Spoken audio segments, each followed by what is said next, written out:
Okay, we have a fun game to play. It's the QB switcheroo. Tom, you have a list of quarterbacks, all who made the playoffs, and the question is, Jared Goff, would you switch him for this guy? Correct. So every single 14 quarterbacks here on this list, all postseason quarterbacks, whether they won or lost this past weekend, you saw them play. It was a great weekend of football for the most part. All right, the first two on the list, we're going to kind of rule out, right? Number one, Josh Allen. Everybody's taking Josh Allen over Jared Goff. Yes. Correct. Sorry, I'll turn my mic on. Yes. Works better that way. Yeah. Everybody's taking Matthew Stafford over Jared Goff, right? Yes. Right now, in the moment. Yes. Okay, yes. All right. And then let's just clarify. We're taking them for the here and now. Yes. And this is a hypothetical fun game. We're not getting into the mud and all that. Contracts or any of that. Yeah. Would you rather have this guy than Jared Goff? All right. So first one, Justin Herbert. This is a tough one for me because I'm a big Justin Herbert fan, but right now I would say no. I mean, you look at the turnovers, and it's hard to get a judge of him because that offensive line was decimated. He was, in large part, running for his life, yet they still won. They didn't have a running game all season long. At times they did, but they still won. However, I'll take Jared Goff right now. Yeah, it's not like Jared Goff had much of a run game in any of the big spots this season, yet he finished with a ton of touchdowns, very few interceptions, high quarterback rating, high passing yards, and we just watched Herbert fall flat on his face. So I'll take Goff. Would you rather have Trevor Lawrence or Jared Goff? I'd take Goff. I would take Goff as well. Still more yards, 4 less interceptions this year. His decision making, although I mean, you start to get into, and this opens the door for all of those. Got to have a mobile quarterback. All right, this is the one that I think is the automatic no, and I almost think we need a laugh track for it. Aaron Rodgers over Jared Goff. No. Yeah, I mean, this is where you get the J-Mo laugh, right? It's silly to think about this. Obviously, at the peak of his career, we would take Aaron Rodgers, Hall of Fame quarterback. But right now, no. Yeah, peak of his powers, MVP, Super Bowl, all that stuff. But that's clearly in the rearview mirror. And he might be retiring, and we don't want a retired quarterback. Yeah, that is a good point, Tom. We want someone to play games next season for us. By the way, for those that watched last night, like a very Pittsburgh performance, a double-digit loss in the playoffs. Again, that's now 5 in a row. And 5 in a row, but it's, 7 in a row losses. Yeah, they haven't won in the postseason since 2016. Yep.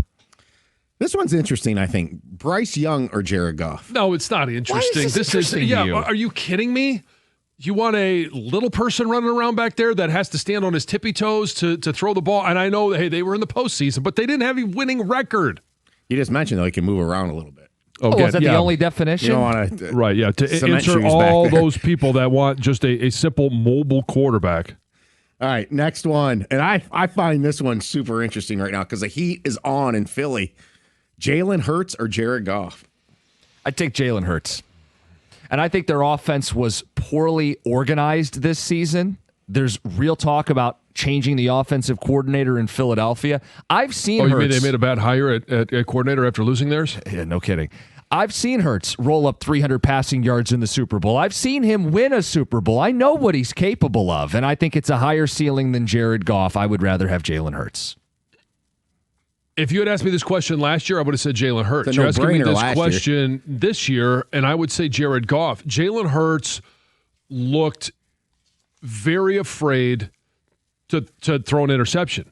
He's not taking chances anymore, and maybe it's because there's not a great relationship between him and A.J. Brown, his number one receiver. What should be his number one receiver. Devontae Smith, yes. Goddard, yes. Some of this is he's got a great defense, so don't turn the ball over, and he doesn't turn the ball over.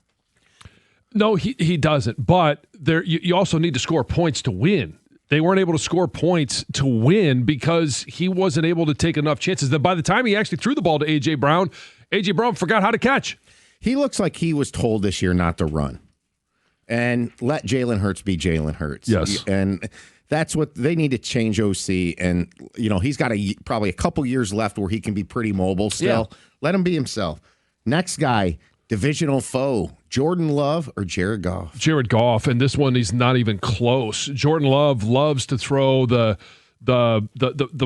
interception, the turnover at the worst time. He's more apt to do that than actually get something done. And it's interesting because he cut down the turnovers this season. He had 4 touchdowns in their playoff loss. I thought he actually bridged the gap or tried to close the gap, but I'd still have Jared Goff. You hear the afternoon show, they always attack you for going after Jordan Love and hating on him.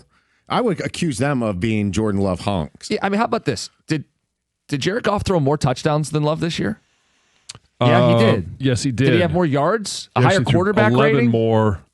He threw 2 less interceptions, but 11 less touchdowns. Right. Again, higher quarterback rating, more passing yards. Yeah, 1,200 less passing yards. Yeah. We moved to QBs we didn't see play this weekend. Bo Nix or Jared Goff?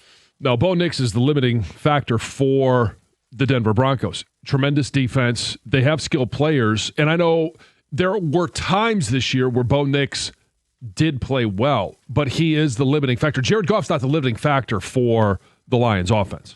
No, Bo Nix had a couple, to your point, standout performances, including when he faced Green Bay. He threw for 300 yards and 4 touchdowns. The problem is that was the outlier game this season for Bo Nix. There's still more meat on the bone. He's a young quarterback, but he's not where Goff is. I misspoke there. I had C.J. Stroud as next on the list. He played last night. C.J. Stroud or Jared Goff? I'd still take Jared Goff. C.J. Stroud threw for, 1,500 less yards this year. And I know that he missed some games. So the total numbers aren't necessarily a factor. But after year one, we thought, oh, my goodness, C.J. Stroud exploding into the NFL. Since then, he's been very pedestrian. To your point, more interceptions than Jared Goff this season and less games. Less games. Next one on the list. This is intriguing. Drake May or Jared Goff? Drake May is a borderline MVP quarterback. I would rather have the young, blossoming superstar quarterback. I'd take Drake May. I think this is a great example of Drake May having a very similar skill set in regards to being able to distribute the ball, being able to do a lot of things that Jared Goff does, yet it's Jared Goff that is mobile. So I would take Drake May. Imagine asking this 1 year ago today. Sam Darnold or Jared Goff? I give you the same answer I'd give you last year that I give you today. I'd rather have Jared Goff. Sam Darnold has some issues with the turnovers. He's had some issues in the red zone. And it's not like you're getting some high ceiling with Sam Darnold. It would be like if I said, you don't get any more mobility, but you get more mistake prone. No, thank you. Yeah, I mean, this year Sam Darnold was protected better than Jared Goff. His numbers in terms of, sacks are there, but he still threw 14 interceptions. Yeah, how about this? The only 2 quarterbacks that threw more picks than Sam Darnold, Geno Smith and Tua Tagovailoa. Yeah. Yeah, sorry, I'll take Jared Goff. Another divisional foe. Caleb Williams or Jared Goff? You want to go first? So it's spicy because Caleb is making wow plays, but I think down in and down out, I'd rather have the precision, the accuracy, the time on target of Jared Goff. Now, ask this in a year or two, and this may be a very different answer. But today, the question is today, I would rather have Goff. Right, and that's exactly what I put. I said, not yet. And the potential is there, but there are still some moments where you're like, there's a wide open receiver and he sails it on him. I'm like, what are you doing? And it's not that we don't see misfires from Jared Goff either.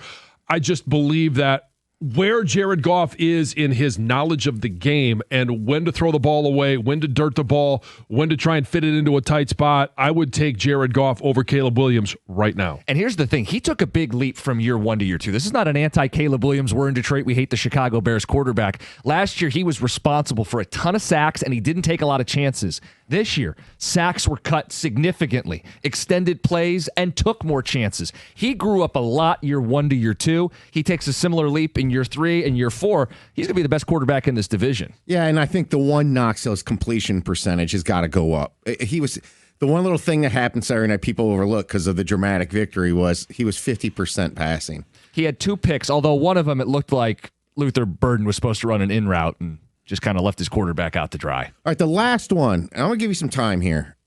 This is what triggered this list yesterday. There was a tone on Ticket Text yesterday, several unsolicited texts. Brock Purdy or Jared Goff. And these people said this is why you can't win with Goff, because Purdy and his ability to just move in the pocket. I think they're the same tier of quarterback. Yeah, I was going to say, Purdy had a couple picks in that playoff game. Did we watch the same playoff game? It's not he like didn't have 4. Well, Goff's never had 4 in a game. He had 3 last year and a fumble. I know. Well, I would rather have Kyle Shanahan calling plays and what he can do with the quarterback, because it was Brock Purdy. And this is where you see Mac Jones come in for 8 games. They keep their head above water. They still win more than they lose. To me, that is the system. Now, I'm not going to sit there and say that Brock Purdy's not a good quarterback. He is, but I think it's even. So I'll stay with Jared Goff. You'll stay with Goff? All right, I'll be spicy. I'd rather have Brock Purdy.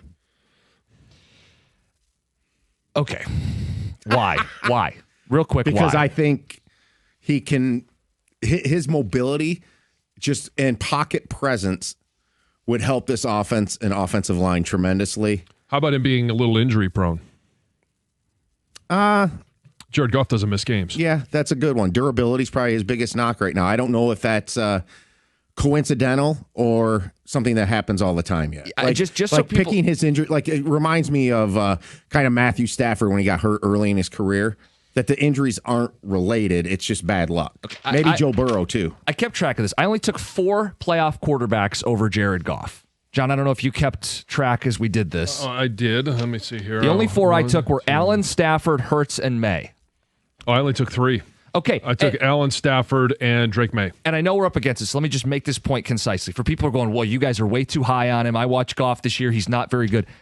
Jared Goff finished this season with the 2nd most passing touchdowns in the NFL, the 2nd most passing yards in the NFL, and he was 3rd in quarterback rating behind the 2 guys that people are fighting over for MVP. He did this with a battered offensive line where he was sacked more times this year than at any point in his career, and a run game that didn't show up in any big games. So if you think we're being homers about it, I think the thing has turned a little too negative on Goff. Fix the O-line, and we'll be talking about him the way we should. It's 97-1.